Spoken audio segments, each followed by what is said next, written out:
Hi guys, ya sabes que Carlos Tate to another episode of Dimitra's Dishes. Today we're making Melomakarona. They're the famous Greek cookies that are soaked in a honey syrup.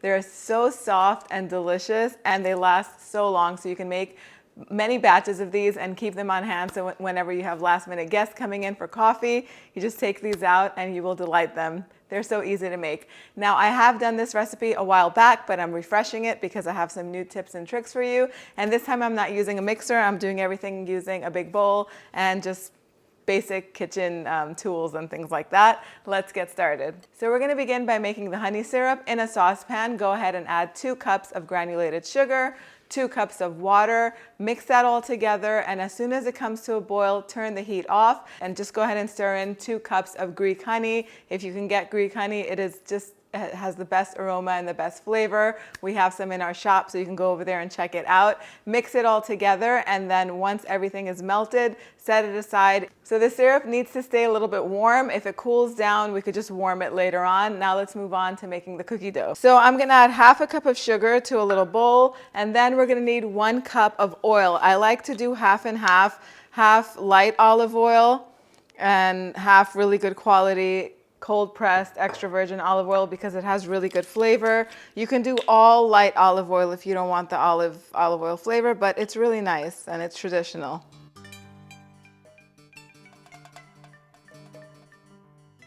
And I'm just gonna whisk this together.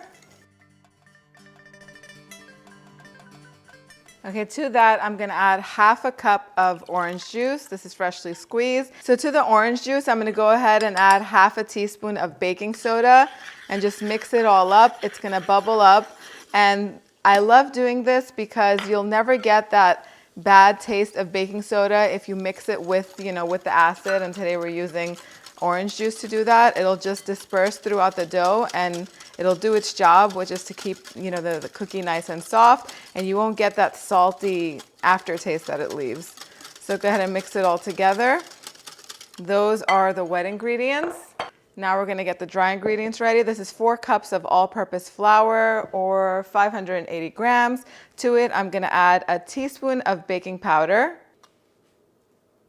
And I'm just gonna whisk that all together. And then I'm gonna zest some orange zest in here. I'm gonna do the zest of 2 oranges so it can have lots and lots of orange flavor.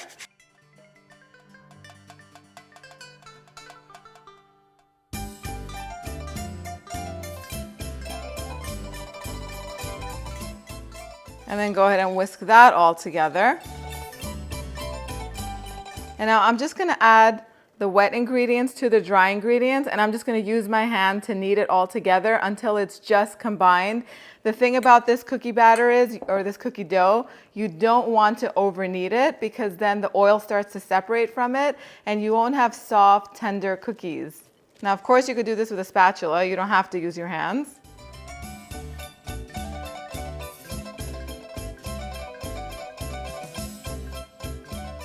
And if it's looking a little bit on the dry side, you can go ahead and add a tiny bit of orange juice.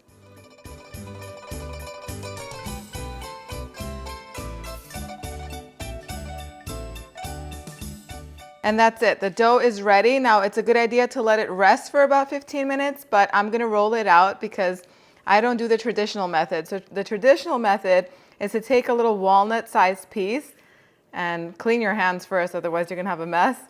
And you just roll it into an oval.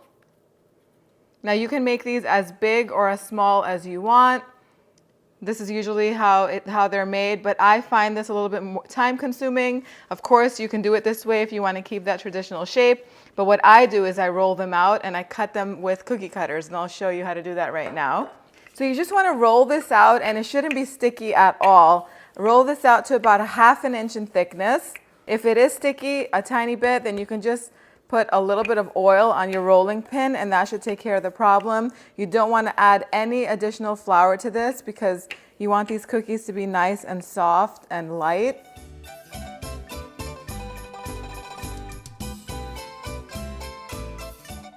That's about 1/2 inch, that should be good. Now, I like to cut them into either little rounds. This is a 2-inch round circle cookie cutter, but I also love to cut little hearts. You can do it however you want.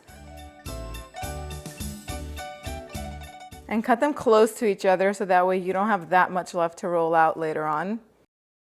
And once you cut them out, go ahead and put them on a baking tray that's been lined with some parchment paper.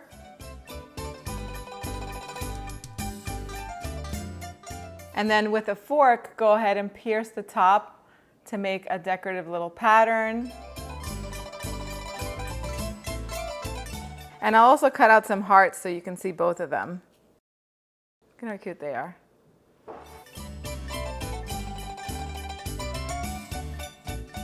And then you could just gather up all of the scraps, stick them back together and roll it out one more time and keep rolling until all of the dough is done and you have a tray, probably a tray and a half full of cookies.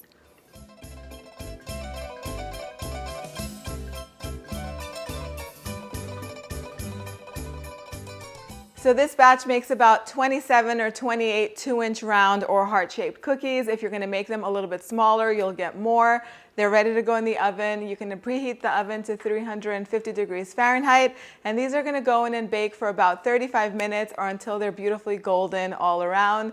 As soon as they come out, you're gonna wanna pour that syrup on top of them. What I like to do is I like to transfer all of the cookies that are, I have a 1, 2, 3, 4, 5, 6 cookies in the smaller pan. I like to fit them all in one pan and pour all of the syrup on top of them. I make mine a little bit different than the traditional method because ever since I was a little girl, I always loved the most syrupy Melomakarona. That's the one that I used to go for. So now I just make them all moist and syrupy and gooey and delicious. So that's how I make them. Otherwise, they're usually dipped into the syrup. That's labor intensive. It just also makes a mess and it doesn't get that much syrup in the cookies, but if you like less syrup, that is an option. Then once you pour the syrup on top of them, you're gonna wanna let them sit and soak it all in. After about 10-15 minutes, you can go and flip them over so that way both sides can get nice and soaked. And then after about an hour or so, they should be ready to serve, and I'll show you what they look like as soon as they're done. All right, so the Melomakarona are ready. They took 35 minutes in my oven to bake, but my oven does have hot spots, and I didn't rotate the trays, and some of them got a little bit too dark, so keep an eye on them. Between 30 to 35 minutes is the general time, how long it takes to make these. And then, of course, I poured the syrup and I did everything that I said I was gonna do. And then I also made the topping. The topping is so easy to make. All you need is 3/4 of a cup, or you could do 1 cup of walnuts. Go ahead and put them in a food processor, along with a heaping teaspoon of ground cinnamon and 1/4 to 1/2 teaspoon of ground cloves. Just blitz that all together until the walnuts are finely ground. This is the texture that you're looking for. These are gonna flavor them and just give them all of the festive flavors of the holiday season. It's basically gonna taste like a baklava cookie. So it is time to do the taste test. These are amazing. Go ahead and put them on a serving platter and just put them out with some coffee, some tea, call some friends over. These are perfect for sharing. They're so good.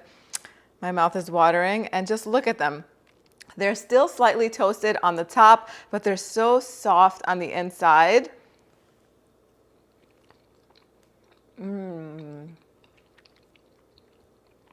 That orange flavor is so delicious.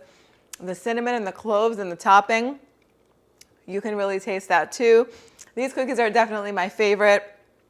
They are addictive. They're so good. If you want to make them vegan, you can leave the honey out and substitute some maple syrup if you prefer, or whatever your favorite syrup is. There are probably so many out there, but maple syrup is the one that really comes to mind. Or you could leave the maple syrup out and just do all sugar and water and flavor it with a cinnamon stick and some vanilla extract, some cloves. Get creative.